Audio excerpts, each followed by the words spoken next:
ನಾ ಇವತ್ತು ಬಂದಿರೋದ ಕೊಲ್ಲಾಪುರ ಮಹಾಲಕ್ಷ್ಮಿ ಮಂದಿರಕ್ಕೆ. ಮಹಾಲಕ್ಷ್ಮಿ ಕೊಲ್ಲಾಪುರಕ್ಕೆ ಯಾಕೆ ಬಂದಳು, ಅದಕ್ಕೂ ಬರೋಕ್ಕಿಂತ ಮುಂಚೆ ಕೊಲ್ಲಾಪುರ ಹೆಂಗಿತ್ತ ಏನಿತ್ತ ನನಗೆ ಗೊತ್ತಿರುವಂಗೆ ನಿಮಗೆಲ್ಲ ಫ್ರೆಂಡ್ ಟು ಫ್ರೆಂಡ್ ಡೀಟೇಲ್ಸ್ ಹೇಳ್ತೀನಿ. ಅದಕ್ಕೂ ಮುಂಚೆ ನಮಗೆ ಇಲ್ಲೇ ಹೊರಗೆ ಪ್ರಸಾದ ಕೊಡಾಕರು, ಪ್ರಸಾದದಿಂದ ಗಟ್ಟಿಯಾಗ ಒಳಗೆ ಹೋಗೋಣ. ಬರ್ರಿ ನಮಗೆ ಒಳಗೆ ಹೋಗಿ ಒಳಗಿನ ಮಾಹಿತಿ ತಿಳ್ಕೊಂಡು. ಇದ ನೋಡ್ರಿ ಕೊಲ್ಲಾಪುರ ಮಹಾಲಕ್ಷ್ಮಿ ಫ್ರಂಟ್ ಅಂದ್ರೆ ಮುಂದಿನ ಬಾಗಲ. ಕ್ಯಾಮ್ರಾದಾಗ ಝೂಮ್ ಹಾಕಿರು ಕ್ಲಿಯರ್ ಆಗಿ ಕಾಣಂಗಿಲ್ಲ, ಅದಕ್ಕಾಗಿ ಇಲ್ಲಿ ಕ್ಯಾಮ್ರಾ ಆತ ಫೋನ್ ಆತ ಅಲಾವಿಲ್ಲ. ಪೈಲ ಇದಕ್ಕ ಕೊಲ್ಲಾಹ ಅಂತಿರಂತ. ಕೊಲ್ಲಾಹ ಯಾಕಂತೀರ, ಇಲ್ಲಿ ಕೊಲ್ಲಾಹ ಅನ್ನೋ ಒಂದು ರಾಕ್ಷಸ ಇದ್ದ. 13/4/2025 ತಾರೀಕಿಗೆ 25ನೇ ಇಸ್ವಿಗೆ ನಾವಿಲ್ಲಿ ಬಂದೀವಿ. 13ನೇ ತಾರೀಕು ಇವತ್ತೈತು ನೋಡ್ರಿ ಇಲ್ಲಿ ರಥೋತ್ಸವ.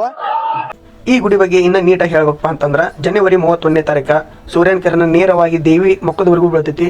ಹಂಗೆ ಫೆಬ್ರವರಿ 1ನೇ ತಾರೀಕು ಮಧ್ಯಭಾಗದವರೆಗೆ, ಫೆಬ್ರವರಿ 2ನೇ ತಾರೀಕು ಪಾದದವರೆಗೂ ಕಿರಣ ಬೀಳೋದ್ರಿಂದ ಕಿರಣೋತ್ಸವ ಅಂತೇಳಿ ಇಲ್ಲಿ ಆ ಹಬ್ಬ ಆಚರಣೆ ಮಾಡ್ತಾರೆ.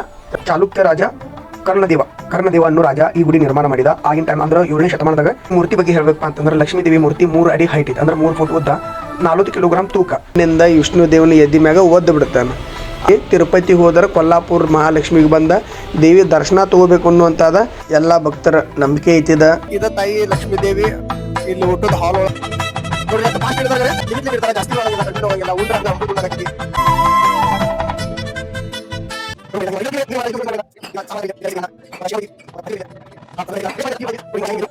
₹100 ಡೊನೇಟ್ ಮಾಡ್ರ ಸಿರಿ ಯಂತ್ರ ಕೊಡ್ತಾರ ಫ್ರೀ ಆಗಿ. ಅದು ಆಮೇಲೆ ₹500 ಡೊನೇಟ್ ಮಾಡ್ರ ಆಫರ್ ಸಿರಿ ಯಂತ್ರ ಅಂತ ಸಿಗ್ತೈತಿ. ಆಮೇಲೆ ₹1000 ಡೊನೇಟ್ ಮಾಡ್ರಿ ಅಂದ್ರ ಮಹಾಲಕ್ಷ್ಮಿ ಕಾಯಿನ್ ಅಂತ ಸಿಗ್ತೈತಿ ನಿಮಗ.